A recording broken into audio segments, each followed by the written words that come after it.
میں اسے ارائی کیوں مانوں جس نے تقسیم جائیداد کے وقت بیٹوں کو یاد رکھا، بیٹی کو یاد ہی نہیں رکھا۔ تو لاکھ قبر پہ گلاب کے پھول ڈال، تو لاکھ روزانہ ہر سال 10 محرم کو قبر کی لپائی کر، لیکن اللہ کی قسم بیٹی کو حصہ نہیں دیا۔ گھر کی مفلسی اور گھر کے حالات پتلے دیکھ کر جب بیٹی کے گھر کا میٹر بجلی کا بل زیادہ آنے پر بجلی کٹے گی، گیس کا کنیکشن کٹے گا، جب ماں سے بچے روٹی مانگیں گے اور ماں دوپٹے میں منہ دے کے روئے گی، تو کیا اللہ تجھے قبر میں سکون کی کروٹیں دے گا؟ نہیں نہیں۔ بیٹیوں کو حصہ دو، بہت سخت پکڑ ہے، قیامت کا دن ہوگا، اللہ پوری روح زمین کو لوہے کی بنائیں گے، پھر جہنم میں اسے جہاں تک اس کی مرضی اس کو گرم کیا جائے گا، پھر اس پوری زمین میں سوراخ کر کے ایک جہنم کی زنجیر اس میں ڈالے گا۔ اللہ فرمائیں گے لاؤ جس نے دنیا میں بیٹی کو حصہ نہیں دیا، یہ زمین کی سلیٹ اس کے گلے کے اندر ڈال دو اور درے مار مار کے پورے میدان محشر کا چکر لگاؤ۔ لوگ پوچھے یہ کون ہے؟ کہ یہ وہ ظالم ہے جس نے تقسیم وراثت جائیداد کے وقت اپنی بیٹیوں کو یاد نہیں رکھا تھا۔ اچھا مجھے ایمانداری سے بتلاؤ، بیٹیوں کو حصہ نہ دینے پر تمہاری کون سی صحت میں اضافہ ہوتا ہے؟ بیٹے کون سا تمہیں سونے کے چمچے سے منہ میں تمہارے خوراک ڈالتے ہیں؟ اور یاد رکھنا مرنے کے بعد بیٹے، اللہ ان کو زندگیاں دے، بیٹے جائیداد کے وارث ہوتے ہیں، لیکن بیٹیاں جب تک زندگی ہے باپ کی چرپائی کی وارث ہوتی ہیں، نہیں بھولتیاں، کمیٹیاں ڈال ڈال کے باپ کا ختم کروائیں گی، اپنے خامد سے مانگ مانگ کر پیسے جوڑ جوڑ کے جا مسیتے مٹھائی دیا، مولوی صاحب نے کہیں میرے ابو نو سال ہو گیا دعا کر دیں۔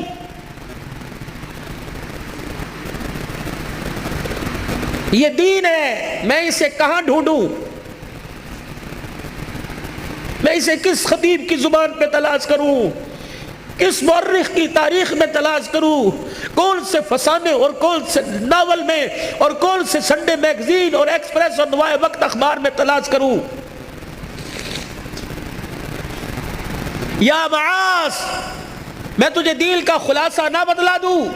نماز اپنی جگہ، روزہ اپنی جگہ، حج زکوٰۃ یہ ارکان اسلام ہے، بنیاد اسلام کی ہے، میں تجھے دین کا خلاصہ نہ بتا دوں؟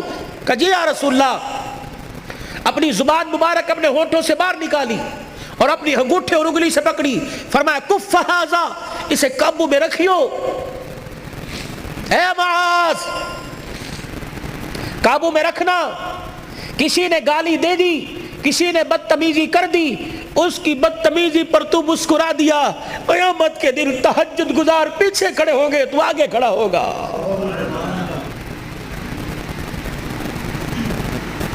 میں کس بیٹے اور کس بیٹی کو بتلاؤں کہ ماں باپ بلائیں تو ان سے بدتمیزی نہیں کرنی؟ ساری رات تہجد پڑھنے والا ایک طرف، مسکرا کر جواب دینے والا ایک طرف۔ تہجد پڑھنے والا مسکرا کر جواب دینے والے کی عبادت کا مقابلہ نہیں کر سکتا۔ میں یہ زندگی کہاں تلاش کروں؟ کس گھر میں بیٹھا، کون سے دروازے پہ جا کے ٹکر ماروں؟ یہ کوئی عمریں ہیں؟ 40 سال کی عمر میں سفید بال کر کے بیٹھے ہو، 45 سال کے اندر نظر بھی چلی گئی، ہاتھ کمزور، ہاتھوں میں راشا، ڈنڈا لے کے چل رہے ہو، یہ عمریں ہیں؟ تم نے تو دیسی گھی پیے ہیں، تم بوڑھے کیوں ہو گئے؟ تمہیں تمہاری بیماری نے، تمہیں تمہاری عمر نے بوڑھا نہیں کیا، اولاد کے دکھوں نے بوڑھا کر کے رکھ دیا ہے۔ جس بیٹے کے لیے جھولی پھیلا پھیلا کے مانگا، آج اسی بیٹے کو دیکھ کے کہتا اللہ یا اسے اٹھا لے یا مجھے اٹھا لے۔ کیوں؟ تیرے میرے گھر کے اندر سب کچھ ہے لیکن نبی والی زندگی نہیں ہے۔ اللہ کی قسم، لوگ کہتے ہیں کم بچے خوشحال گھرانہ، میں کہتا ہوں نیک بچے خوشحال گھرانہ۔ بھائیو، حضور والی زندگی کی تلاش میں نکلو، حضور والی زندگی کی تلاش میں نکلو، میرے نبی کی پیاری زندگی کو گھر میں لے کے آؤ، بازار میں لے کے آؤ، کاروبار میں لے کے آؤ، شادی بیاہ میں لے کے آؤ۔ معاف کیجئے، آج ہماری شادیاں نبھتی کیوں نہیں؟ بنیادی غلط ہے، سوچ ہی غلط ہے۔ یہ جتنے حضرات بیٹھے ہیں میرے سمیت، میرے میں یہ خیال ہوگا اللہ نہ کرے، لیکن جتنے بیٹھے نوجوان سے پوچھو کیا پسند ہے، نوجوان سے پوچھو کیا پسند ہے، وہ آپ کو کیا جواب دے گا؟ شادی ہوئے لڑکی خوبصورت ہو، شادی ہو لڑکی خوبصورت ہو، مال والی ہو، مجھے شادی ہو لڑکی خوبصورت ہو اور مال والی ہو، گھرانہ اچھا ہو، گھرانہ اچھا ہو، پتہ لگ گیا مجھے سسرال والے ٹیک لگائیں، ہماری تو بنیاد ہی غلط ہے۔ ہم نے تو زمین، جس زمین پر مکان کی بنیادیں کھڑی کرنی ہیں، ہم نے تو زمین کا انتخابی اور کلر والی زمین کوئی نہیں لیتا، بنجر زمین کوئی نہیں لیتا، اور اللہ کے نزدیک بنجر زمین اور کلر والی زمین وہ ہے کہ جس زمین پر، جس گود میں قرآن کی فصل نہ آباد ہو۔ بھائی پورے آوے کا آوا بگڑا پڑا ہے۔ لڑکی کتنا پڑی ہے، کیا کرتی ہے، ماں باپ کیا کرتے ہیں، لڑکی کے بھائی باہر ہیں یا یہاں ہیں، کہاں ہیں، یہ معیار ہے۔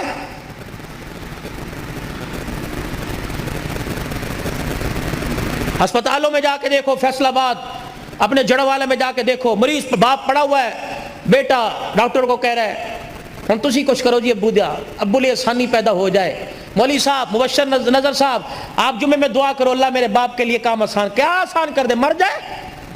آسانی تو یہ ہے نا بزرگوں کہ مر جائے بس ٹھیک ہے، اور بڑے دن ہو گئے اسپتالوں کا چکر کٹ دے سانو، ہمیں ہسپتالوں کے چکر لگاتے بہت دن گزر گئے۔ بیٹا مجلس میں بیٹھ کے کہہ رہا ہے چنگا ہویا ابا ٹردا پھردا چلا گیا، اگر بستر تے پہ جاندا ایدا پیشاب کون تھوندا، تو مر گئے۔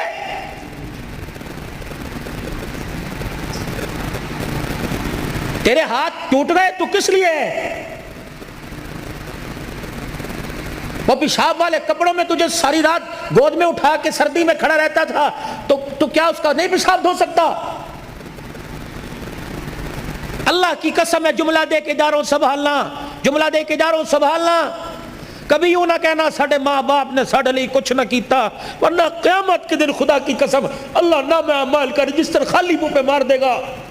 یا اللہ بڑی نمازیں پڑھی تھی، میں نے بڑا مدرسہ بنایا تھا، بڑے حج کیے تھے، اللہ فرمائیں گے یاد ہے ماں کو بستر پہ دیکھ کر تُو نے جھڑک کے کہا تھا اور ابے کو کہا تھا تو میرے لیے کیتا کی ہے، تیرے منہ سے جملہ نکلا، میں نے تیری ساری نیکیوں پہ قلم پھیر دیا تھا۔ یہ بولی کوئی نہیں، نبی کا صحابی ہو اسے کلمہ نصیب نہ ہو ہی نہیں سکتا، لیکن ایک نبی کا صحابی علقمہ مرتے وقت کلمہ نہیں زبان پہ آیا، کیوں؟ فرمایا اس کی ماں اس سے ناراض ہے۔ اور کلمہ پڑھانے والا پیرانے پیر عبد القادر جیلانی نہیں تھا، بلکہ نبیوں کا سردار محمد الرسول اللہ صلی اللہ علیہ وسلم تھے۔ اب ماں اگر ماں ناراض ہے تو معذرت، میں بھی اسے کلمہ نہیں پڑھا سکتا۔ تو کہتے ہو ماں باپ نے ساڑھے لیے کیتا کیے؟